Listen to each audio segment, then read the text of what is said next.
Hey guys, this is Steve with Orlando Collector Deviants. Tonight we have Georgia's most famous author in our mind, David W. Barbee.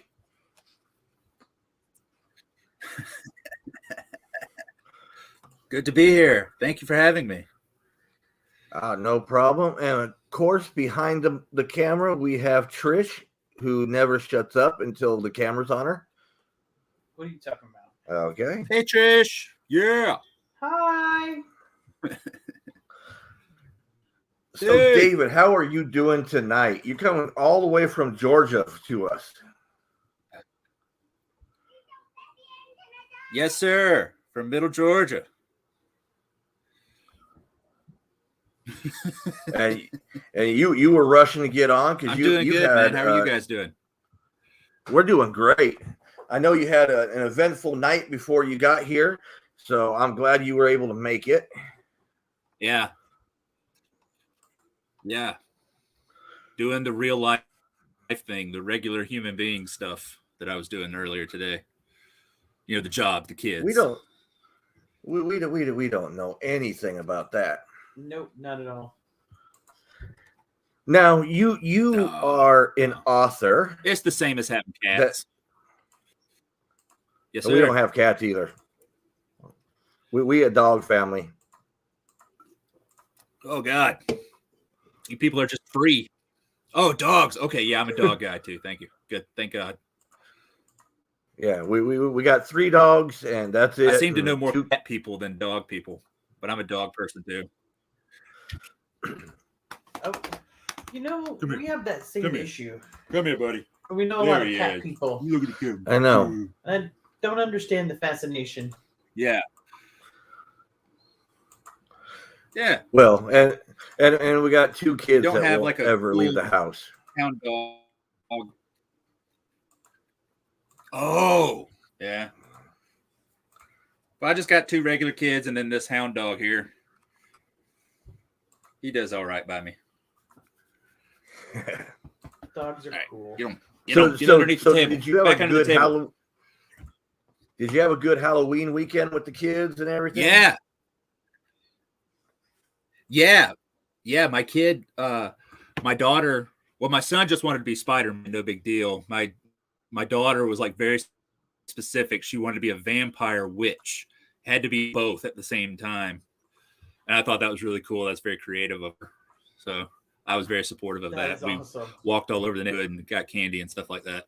Typical suburban Halloween. Yeah.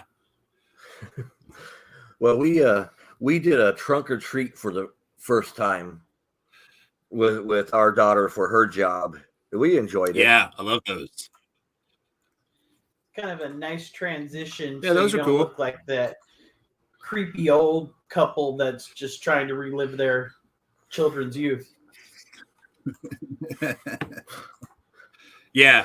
Well, at our like house, you guys have a better costume than most of the kids. Yeah. Well, Trish was Garfield, and she like stole the whole show out of everybody that was there. What? That's kind Hell of yes, cool, man. Garfield.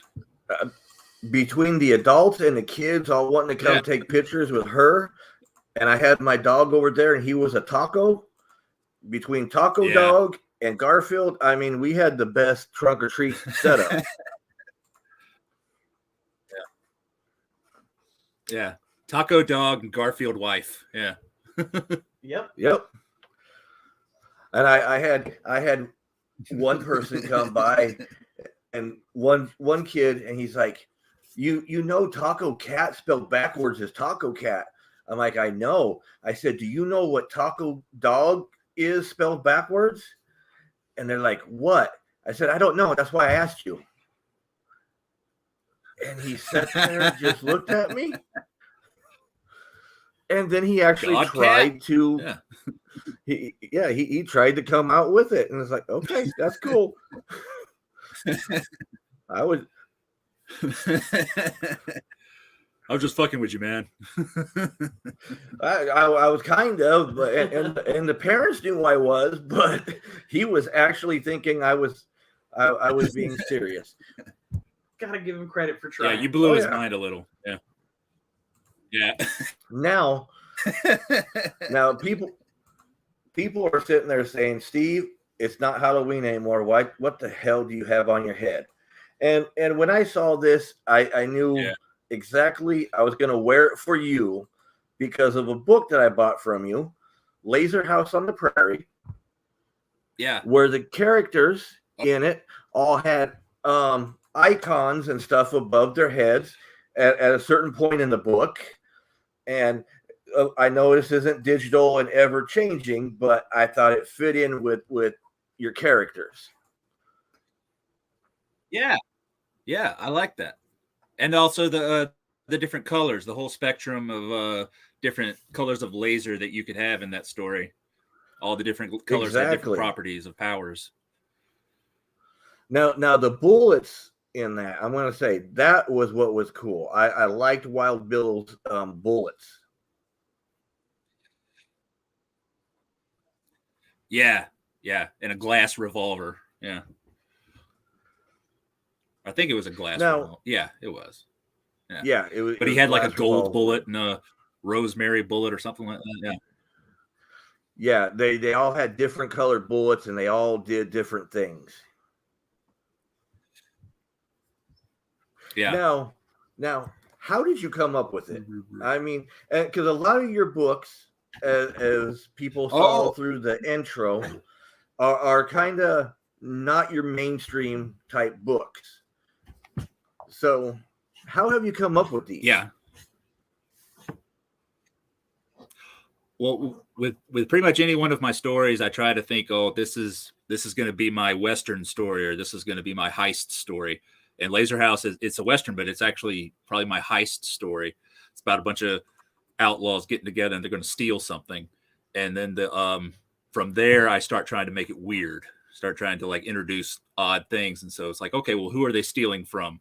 They're going to steal from nerds, a whole city full of pop culture nerds who are obsessed with franchises and properties and characters and stories and games and things like that. All the stuff that we love as nerds, and sort of have some commentary on that.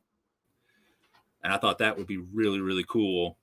And so, these gunslingers from the Laser Prairie, they sneak into this city to get something. And what makes it hard, it starts out really, really easy. Like it's going to be the easiest heist ever. Nobody even cares about this thing that they're going to steal. But because they're all nerds and you start agitating them the way you agitate nerds, and that they become really toxic and crazy about, whatever it is that they love, that was where that's where it became really interesting to me. And that was where it became a story that I really wanted to tell. And that I thought that it would be very unique. I could actually tell a heist story that's more about the people how weird is that place, Oh yeah. Well, I know, like with Laser House on the Prairie, Sexy Jeff is the main character, but I actually fell in love with Mad Mona because you kind of got to see her and watch her, and I felt more for her in the book than I actually did for Jeff. Yeah. You could say she's the main character as well. Yeah, I would definitely say that. She's kind of the protagonist of that story, because she's like, she starts out as this sort of female Clint Eastwood character. When she gets around these nerds, it actually, she finds a home there, and she really enjoys it. But like whenever you're in some sort of subculture and community of people, that too can still be really toxic, especially when it's weird, and it can very easily turn into, oh, you're not as good of a fan as we are. And that's stories like, she's goth. She's like really goth. And then she meets these goth kids. She thinks she belongs there. And then they're so jaded, and they're so shallow, pissed off, You know, she's the baddest killer of the bunch. And well, you know what happens to them. Yeah. They all get fucking yeah. fried. I don't want to give away the whole book because I want people to go buy the book. Oh yeah. Damn straight, yeah. Haven't even talked about Ronnie and his whole thing. Yeah. So yeah. Well, because there's 4 of the outlaws, and they think they're in charge of the whole thing, and they kind of find out they're not. yeah. They're not, yeah. They're dealing with this really wild force of nature that is all these people. That's fandom. It's like going to a gigantic Comic-Con. And what I imagine like celebrities have to think when they're dealing with huge amounts of rabid fans like that, you know, like what must it be like to be the princess of dragons from Game of Thrones, and you got hundreds and thousands of fans, you know, projecting onto you and sort of worshiping you in a way, but also thinking that they own you in a way. And it's kind of like I guess carry on celebrity culture, like the relationship between the person who is the celebrity or who is the creator or any sort of part that you might have in one of these franchises. And then suddenly you become an object, you become dehumanized a little bit, and the mob sort of owns you know, and that just must be weird for all of them. Oh yeah, you can only imagine. Now, I'm going to read off a couple of the comments real quick. Christian Basil, who Legend of the Traveling TARDIS, says he has no words, LOL, and that I look like something the Cartoon Network rejected. I won't say what I wanted to say. Well, Christian doesn't need to be talking about my guess. I would have greenlit it. And then Jennifer Luders. Is it a book or a comic? It is a book. He is an author. This is just one of many that he has. He even has a new book that just came out. He was telling me about. If you want to talk about that. Yes. This just came out. Hold on. There we go. That Ultimo Sumbitch. It's a weird cyber western. It just came out like October, so just a few weeks ago, and it's on Amazon. All of my books are on Amazon. If you live in Central Georgia, you might even find them in a few bookstores.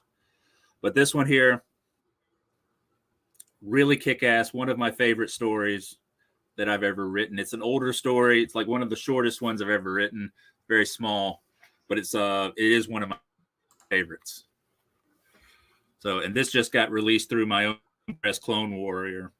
Laser House was released through Accession Press, and that's still on Amazon. All of it is available on. In fact, this one here is available as a ebook and paper.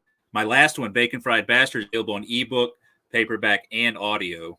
So you should definitely check out the audiobook of Bacon Fried Bastard. That's out there.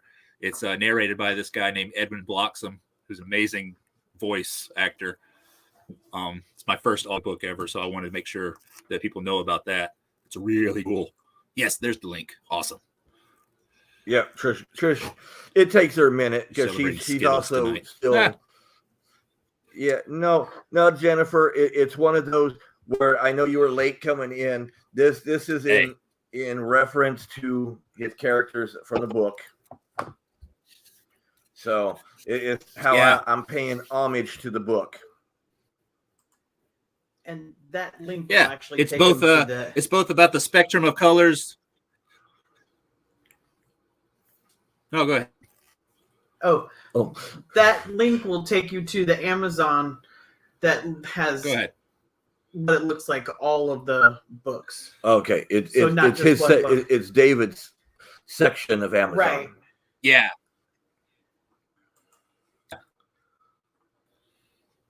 Okay. Very good. So, plus it's appropriate because Sexy Jeff is gay. So, there you go. I wanted to see if I could create his. That's my first gay character. Is it? I can't remember Jeff's husband. Oh but man, it, yeah. I was wanting to I wanted that for this. Go ahead. Sorry. Like the ugly. Well, yeah. I'm glad you were imagining the hat. I wanted the hat to be like something that people thought about. It's like, man, I really wonder what that hat looks like. Like, how ugly and purple must it be? You know? Yeah, but because it gets mentioned so many times in it, it's like, God, I wonder if I could create it. It's still one of those things that my daughter's really good at creating that kind of stuff. I'm gonna have her read the book and then try to create the hat. Oh, thank you. Tell her thank you. Tell her I would appreciate it if she did that. Maybe that'll help convince her. Oh, if she gets to make anything that's for cosplay or a costume, she's always all for it. Yeah, sweet. Well, now you just have to get like a big burly Jeff Lebowski looking guy to wear it, and then that'll be perfect. Yep. Well, I got the. You could pull that off, actually. Because I'm going to say, because they're talking, he's not in very good shape anymore. So, you know.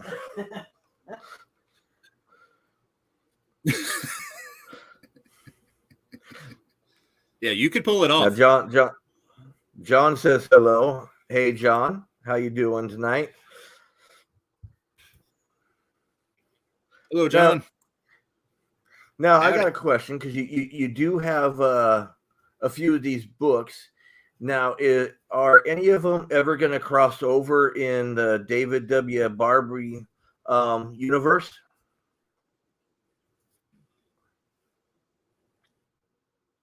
I'm thinking actually they might. They might. I have two sort of redneck sci-fi future post-apocalypse stories that I'm going to be rereading through Clone Warrior. One is a town called Suckle, and the other is Jimbo Yoda.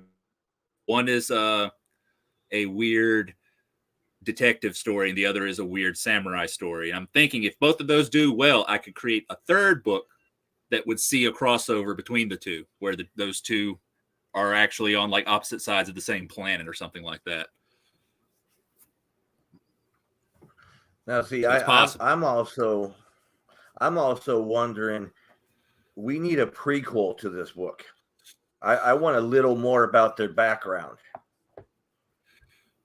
Oh, like Sexy Jess Prime. Yeah. Like what kind of get up to, right? Yeah, that'd be a really good idea.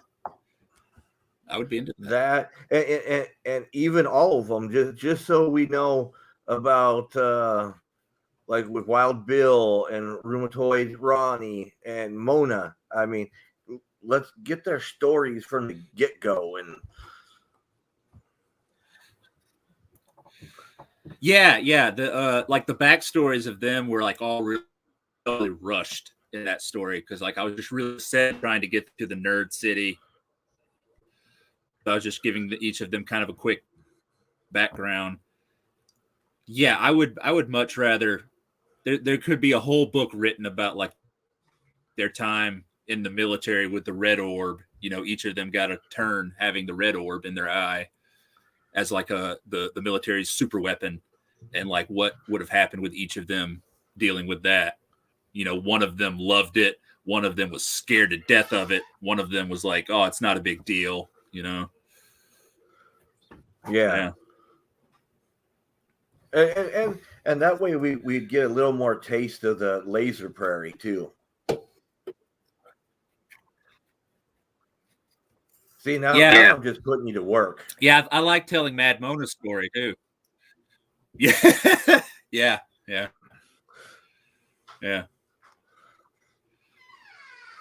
And Christian says, I'd rather skip tasting the rainbow. If anybody, I knew Christian would go there. No, don't put your mouth on that. No. Yeah. So now how far in between books do you usually before you come up with a new book? Because I know you got a few out there now. Is it like it takes a year? Man. It takes a year to like outline it, write it, and get it all published. But I'm usually always coming up with different things and like trying to. They're always in like different stages of development. So like right now, I have plans for like my next 4 or 5 books, and one's next, and then another, and then another, and then another. So they kind of they spend a lot of time incubating in my mind before I start really working on them and doing the actual work of writing them and publishing them. But I have enough to keep me going for quite a while. I have several books like on the plan. Depends on how crazy my personal life gets, I guess, of how fast I can get them out. But as I get the hang of publishing, I think I'll be coming faster. The plan is like 1 year right now, and I'm hoping I can bump that up to like 2, maybe 3 per year in the coming years. Well, damn, we're gonna have the whole library works of David here. I know. Oh yeah, inner brain of that's David the plan. W. That's Barbee. the plan. When I was working for like another publisher, it was like every 1.5 to 2 years. Yeah. Well, it's one of those. I don't know if I want to go inside of his mind because he's told me about the other books, and I've read the one book. So his mind is not someplace you want to like stick around in. Nah. I'm going to try Jennifer my wants hand to at know comic books or graphic novels. Yeah. Should I answer that?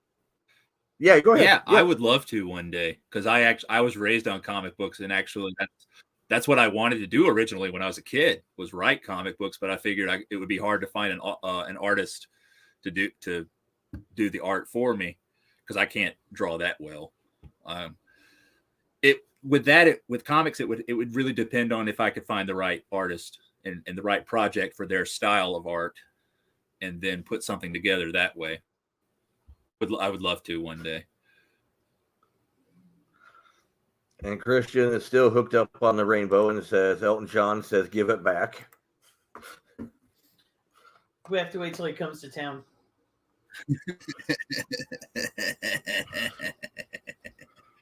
Yeah, and he's broke.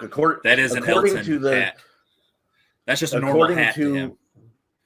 According to the commercials, he's broke because his rocket went limp. Oh yeah. Not a limp rocket. Now, so since you've already you don't just published the new book, so you're already how far are you into your next book?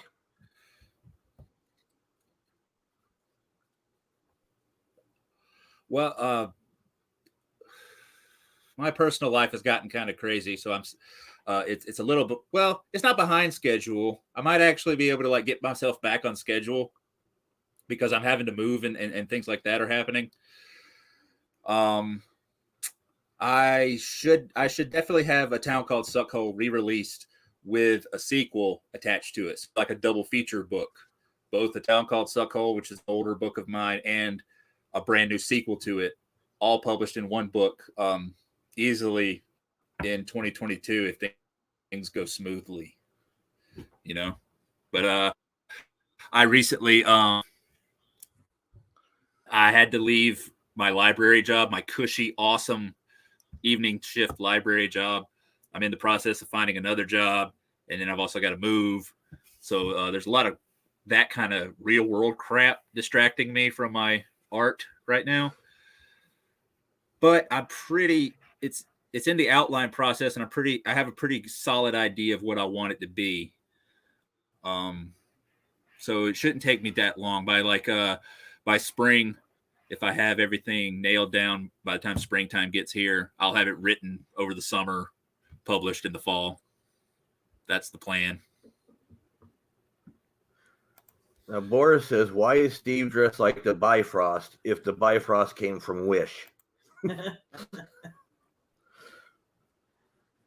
Okay.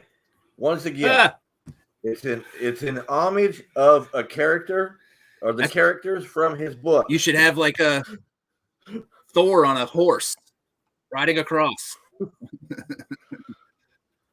Yeah.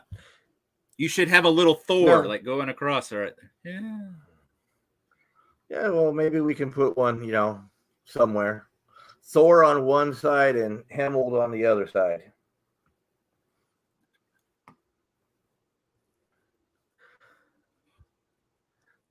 Yeah. Yes. Jennifer says, tell us the favorite part of the book. Who, David or me? And we'll come back to that in a second. Now, what kind of books do you read? Yeah, what's your favorite part? All sorts of stuff, man. I try to read I read the type of stuff that I want to write. So like I read a lot of horror, a lot of science fiction, a lot of pulp type of novels, things like that. I read like some classics like the old Edgar Rice Burroughs books. I just got done reading some Brian Keene, The Lost Level. I really like the series that he does. He's a horror writer, but it's like a fantasy sci-fi world that he's created with The Lost Level. Right now I'm reading Christina's White Death. That's like about, it's set in the 1800s and there's like this mystical saber-toothed tiger out in the blizzard trying to kill these guys. That's really good. She's one of my favorite horror writers. But I read a lot of various things. Yeah. You go to my Goodreads. That's where I keep up with everything. A to-be read pile that's huge. I don't read as fast as I should. And but lately I have been. So, because I've been out of a job. Well, it's one of those, I don't read as much as I would like to, like I used to. It's like I'm reading a book right now called The Supernaturalist. Yeah. It's more of a kind of like one of those teen ones, but it caught me, and I got it at Goodwill for 50 cents. So, but nice. That book caught me like right away. Like when I started reading it, it's like, oh, can I take this to work with me? Can I sit here and read it? No, because the TV's on and Trisha's watching TV and it's going to bug me to read and do that. And it's like, so yeah. And it's few and far between that a book gets me like within the first 5 pages. And that one did. Yeah. Yeah. Oh, damn right, Jennifer. We do have to work twice as hard. I appreciate Being that. An artist or a writer's job, we just have to work twice as hard as other people. I don't know, man. In my job, some days are harder. I'm all like, yeah. She's like, yeah. Well, I'm going to say everybody has their trials and tribulations at their jobs. And okay, Jennifer says either. Yeah. Oh, well, I already kind of said my favorite part is more of a character. My favorite was the Mad Mona arc of the story. I kind of went over that a little bit earlier. She became my favorite character of the book. Yeah. So that's my favorite character of that book. What about you? Yeah. I kind of like you. I focus on the character arc and what it sort of tells you about world. And I liked. Excuse me, sorry. The Fun Baron. That was like one of my favorite villains I've created. Was the Fun Baron. He's like this guy who seems like, at first he seems like he's the host of like Chuck E. Cheese restaurant type of place. Turns out he's completely evil though. And he's all about the corporate branding of nerd culture and how how that's used to control the fan base and the masses, you know, and he's his whole purpose, his whole existence is about providing the great unwashed masses with their entertainment. And as long as he can entertain them, he can control them. You know, and I kind of, you see that in the real world all the time. So I like that character a lot. I'm not even giving anything away about like what he really is and stuff like that. So I would say a mixture between Willy Wonka and Mark Zuckerberg. Now, I'm probably going to get put in Facebook jail for saying that, but yeah, yes, yes, yeah. Because that's how, if I had to describe him, that's kind of how I would describe him. It is, yeah. Zuckerberg's like such an interesting character. He's not a human being to me. He's a character. He's like so. He came out of a comic book, man. This guy. He's so odd. He's so odd. You created him a long time ago in your mind. Your imagination was so powerful. You created him. Yeah. And now we're all dealing with it. Yeah. Now, out of all your books, what's your favorite book? I like Jimbo Yo Jimbo. That's out of print right now, and I'm going to re-release it like expanded. You know, that's one of those books that I wrote, and I was really satisfied with it when it came out in 2018. But I still want to go back and play in that world again, and I want to tell more of it and expand it and get just dig deeper into it a lot more because I loved it so much. It's just such a great mythological samurai epic. So much can go into it. It's like really fertile ground to me, I feel. Suckhole's a little bit like that too. Yeah. Sorry, that's a long link. Well, Trish just put out the links for Jimbo Yo Jimbo. Yeah. Yeah. That was a little excessive. So that way, if you guys it's out there. I saw some book, copies the other day. You can buy it on Amazon. It's about a redneck samurai named Jimbo Yo Jimbo. Come on. It's perfect. Sounds like a redneck samurai. Ooh, you better hurry. There's only one left in stock. Oh, see? Yeah, he's got a squid grafted to his face. Yeah. Yeah. That's cool. He's a silent, badass warrior because he has a cuttlefish grafted to his face. It is so popular that his used books are more expensive than his new book. See? Look at that. Yeah. Damn. Yeah. And I was sitting here. It's like, yeah. Hopefully I do got increased demand. I do got to show that you did autograph my copy to me, so or to us, because to O.C.D. So nice. If you do see him in person, he will autograph your books. So what was? I've only gotten people's name wrong like once or twice. Oh, ours isn't that hard. Well, he almost put ODC, you know. Dude. A guy I knew, an actual friend of mine named Patrick, came up and like, here, I want to buy your book. And I was like, all right, dude, I'm going to just go ahead and sign it for you, man. And his name is Patrick. And for some reason I wrote Andrew. I don't know why I did that. Ooh. And I don't know if he'll ever talk to me again, but I like him. I'm his friend. I hope. That's funny. No. Just tell him you just tell him you knew he was going to sell it to somebody. It was at a show. Ever goes to sell it.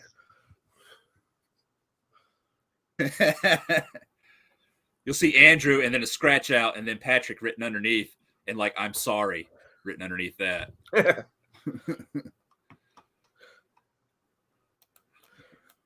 Now, if right now, if you could meet anybody, who do you fanboy over the most right now? That you'd just go berserk if you got to meet them.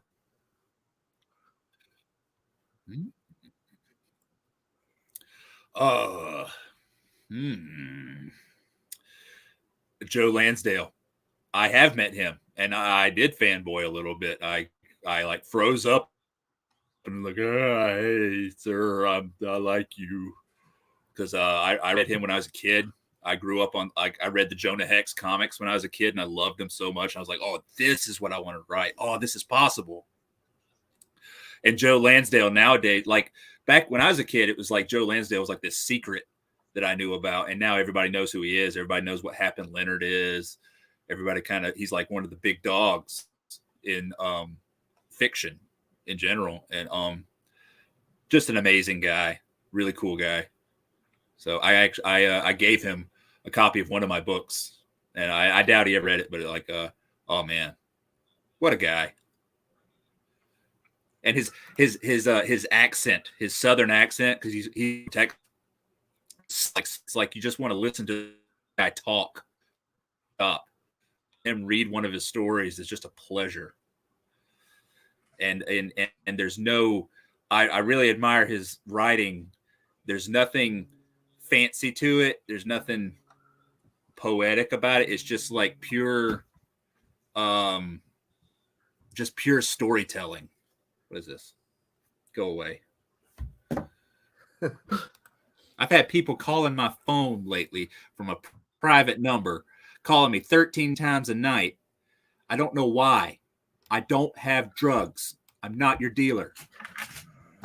No, but you do have a car and your extended warranty has lapsed. Yeah, there is that too. Yeah. A lot of voicemails about that. Especially since I paid off my car, man. That was when the calls really started up. Well, I have to laugh because I do have a car that has an extended or has a warranty on it, and I still got over 10,000 miles on that warranty. So I got 10,000 miles over and they're 3 still years, you. And I know, yeah. Now we got from last to first. On Twitch saying living or dead because he'd love to pick Philip K. Dick's brain for a while. So yeah, living or dead's fine. Yeah, living or dead is fine. That's like that's a Philip K. Dick's brain is a wonderland of maniac nonsense. You get lost in there. You forget who you are. Because he. Oh yeah, because he. If I had to pick somebody who's dead, okay, let me think. Somebody who's dead.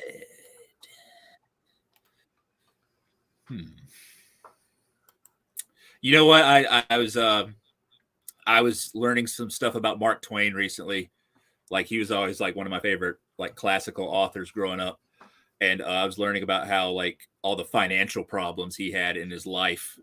You know, like one of his children had to be committed to an insane asylum because she was like really disturbed.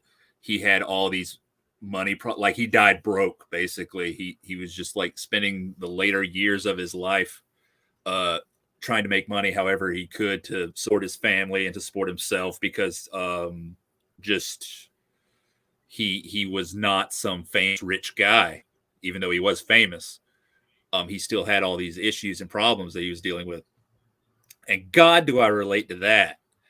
So, yeah, dude, I'd like to know Mark Twain like as a man, not just even as an author. Just like, hey, man, how do you deal with this shit, this personal stuff? You know, like, sure, you're a genius author, but your personal life is crumbling around you, and you know, doesn't really matter if you have great philosophical ideas about the time you live in, or how do you cope with this real world stuff that you're dealing with, man? You should be living in a mansion somewhere. You're not Poor guy. You know, that sucks. Oh yeah. Now, if So, we're yeah, Mark talking Twain, like that would be authors interesting. stuff, Like knowing what I've learned about him recently.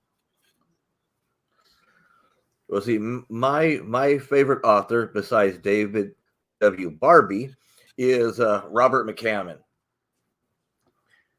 Right. because I got into Oh, him. He's a yeah. horror. Yeah.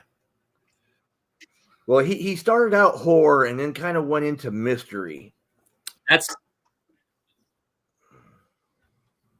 yeah.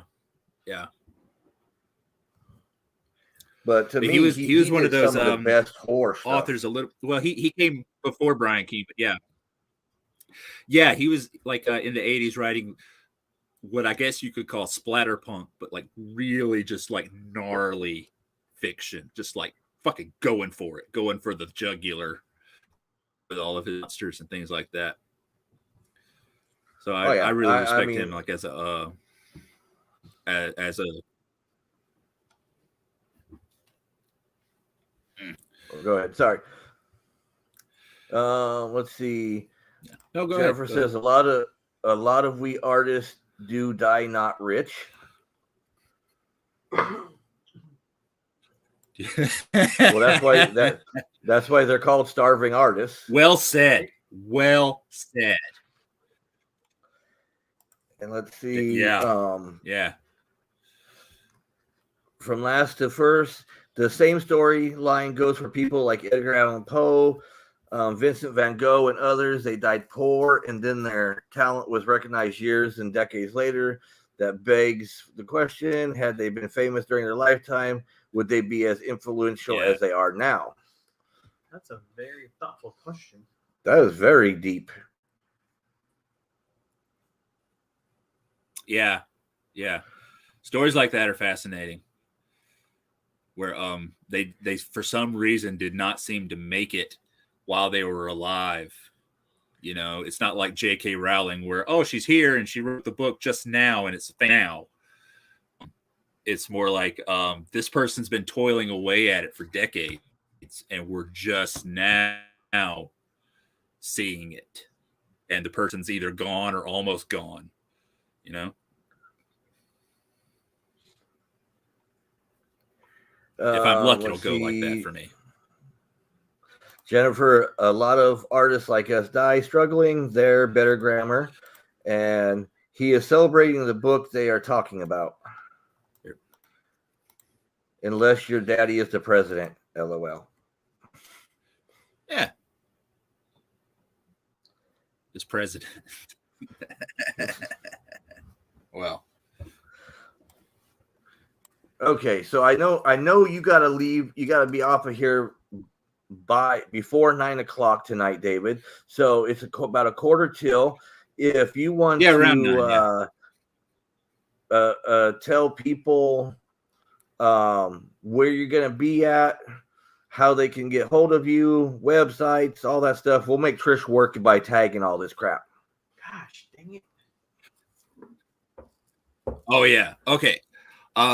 To buy anything of mine, easiest thing to do in the world, just go to Amazon, look me up. You can find all of my books there in all different formats that they're available in. In the future, I'm going to have more audio books. Right now, my only audio book is Bacon Bastard, which is really, really good. It's my first audio book ever, and I see enough good that it's just when you hear this guy's voice, it works. It's amazing. So Amazon is the best place to pick up any of those books. To know about me, I have a WordPress, davidwbarbee.wordpress.com. You go there. That's where I fill in my blog every now and then, updates of what's coming out next. The only link on that header is for my my mailing list, fresh from the vat. That's where you'll get news about Clone Warrior, my press, and any sort of releases that are done through there. And I am booking my 2020 conventions. I'm looking at in January. I hope to be at Middle Georgia Comic Con here in Macon, Georgia. That's a good show. I'm glad it's back. It was here for a while, then it was gone for a couple years, and now it's back. It showed up last year. Took my daughter there. Scared the hell out of her. Just good news, you know. So hopefully I'll have a table there, and hopefully I'll be at places like Savannah Mega Comic Con, Jordan Con, Next Chapter Con, couple of other ones that are here in Georgia. You know, maybe venture out a little bit throughout the Southeast as well. I haven't even booked them yet, but these are all plans that will probably get done. You keep an eye out for me there if you're ever in the Central Georgia area. No, because you answered. I was going to ask if you ever traveled like down into Florida, because I know one of our friends is actually putting together an author convention down in southern Florida.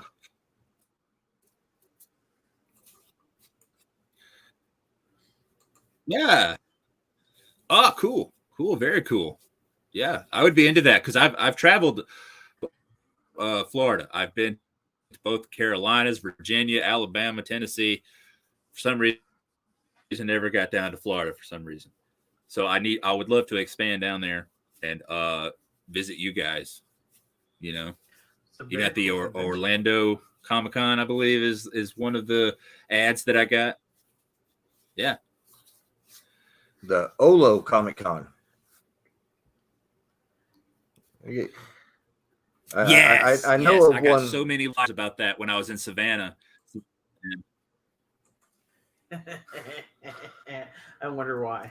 Yeah, like I said, Trish wonders why you got because it's from you, right? With it. Yeah, because that's ours. So yes, well, I love it. I love it, man. Jennifer says there are too many good cons here. And I would have to agree. But that's good. There's, like I said, there's some newer upcoming. Like I said, one of our friends is trying to get together the author con. I know she has a date for it. And you know what? Once I get hold of her and find that information, I'll send it over to you just to see, you know, you can at least look at it. Thanks. Yeah, that would be awesome. Yeah, I can put on the list of me, but I have like a dozen different ones that I got my eye on that would be for me, and it's not even Dragon Con in Atlanta, which is only like an hour away from me, but that's like a huge con. Might not even be cost effective to do that one. Might actually be better to go down to Orlando and do this one or the other one.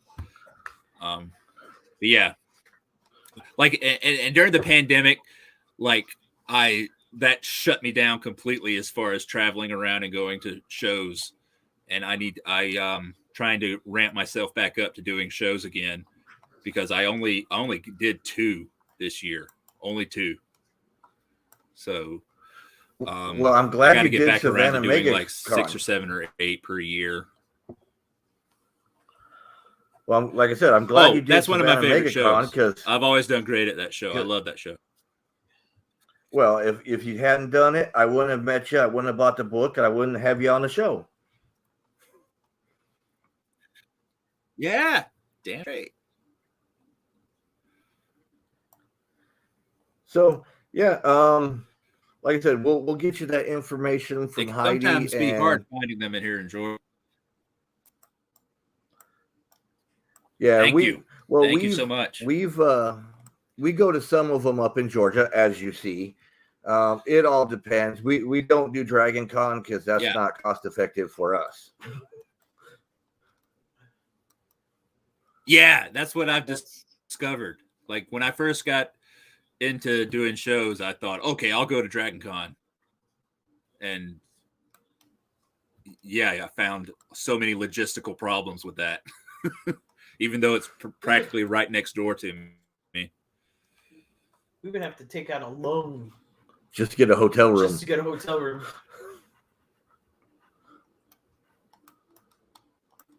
Yeah. Yes, exactly. It's like I have to sell how many hundreds of books to make this work? Right. Yeah, we don't sell nothing, so that's what really sucks. It's a lose-lose for us. Yeah. Well, oh man, when I first started, I went into a show saying, okay, I gotta sell 25 books to make this money back so that I can pay my bills, just to be able to live, you know. That's how broke I was at the time. And I've gotten better, and then of course then the pandemic happens and everything shuts down, and then we're all out of practice of it, and everything's so uncertain. You don't know when it's coming back or if it is. Like I said, I'm really glad that MGA Con came back last year, or earlier this year rather.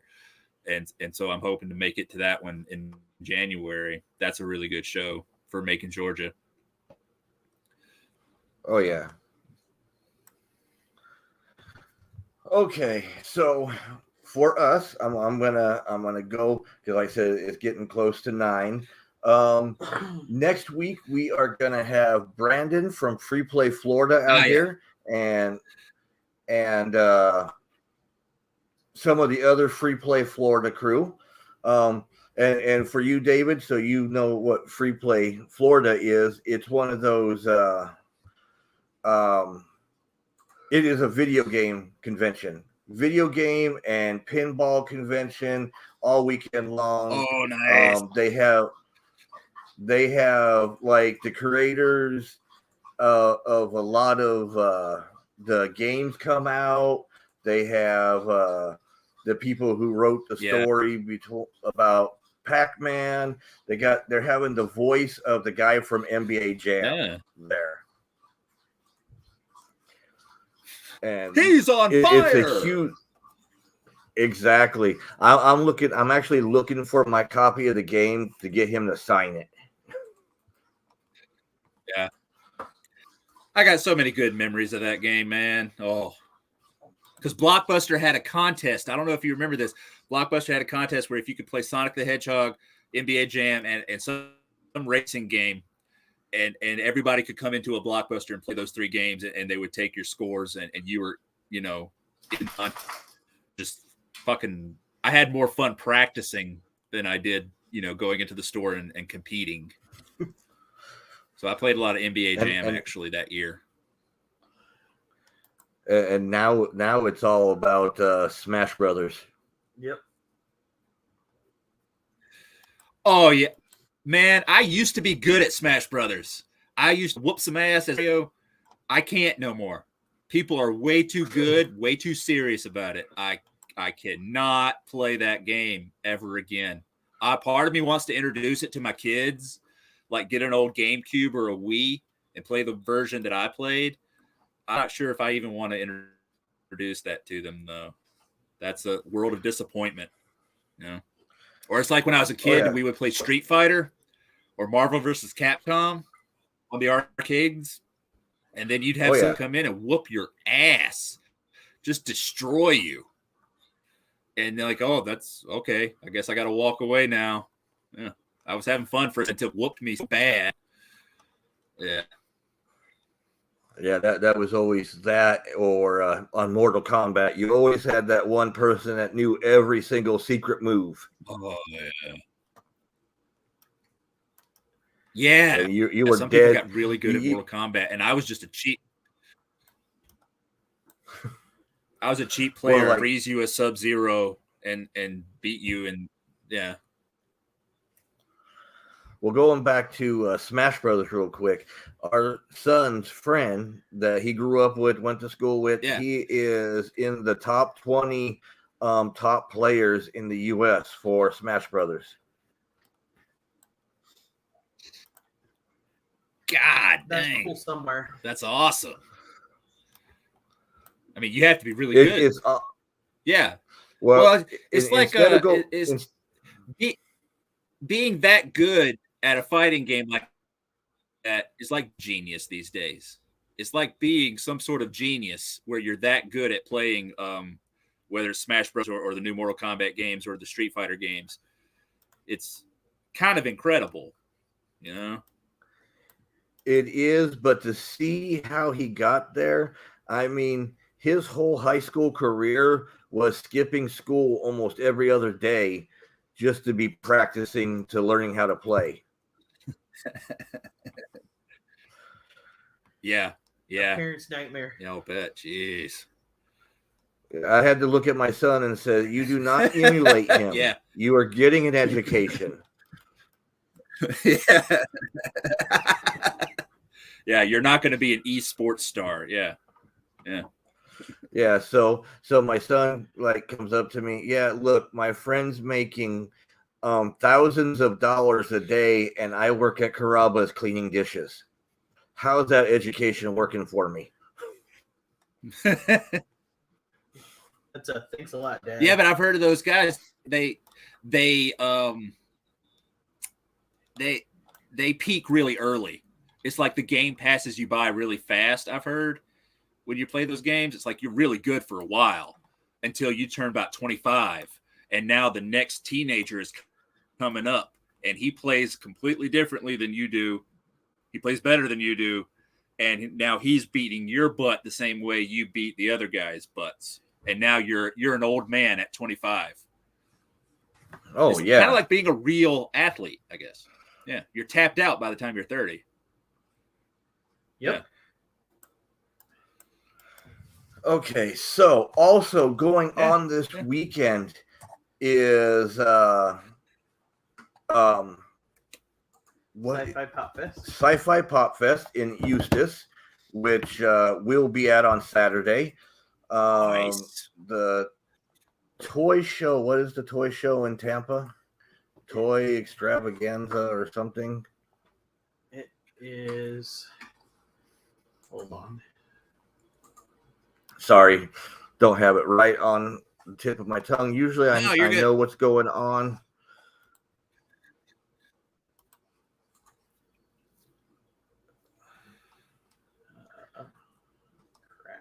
Okay, so she's not going to tell me. Tampa Collectors Extravaganza. Tampa Collectors Extravaganza going on at the Tampa Fairgrounds this weekend on both Saturday and Sunday. And I think that's about it for this weekend. Besides, this is Extra Life, the charity Extra Life's video game day, which is Game for Charity, which is Saturday the 6th. And our daughter, I usually do it too, but I can't do 24 hours of gaming anymore. That killed me last year. So, but our daughter is still running the team, and Trish will put the link up there at some point. As soon as the computer wants to cooperate. As soon as the computer wants to cooperate. If you guys want to donate to her, all charity goes to the Arnold Palmer Hospital for Children here in Orlando. So last year we raised around $400 last year for gaming for 24 hours. Nice. Like I said, we had a convention the next day to go to. I had no sleep. I'm too old for 24 hours of anything anymore. Kelsey's gonna kill me. I got kicked off. Oh, that way. Okay, Jennifer says she'll be at the toy show with her stuff. Last con of the year for her. Thanks for everything, guys. Thank you for coming out, Jennifer. And with that, anything you want to say before we take off?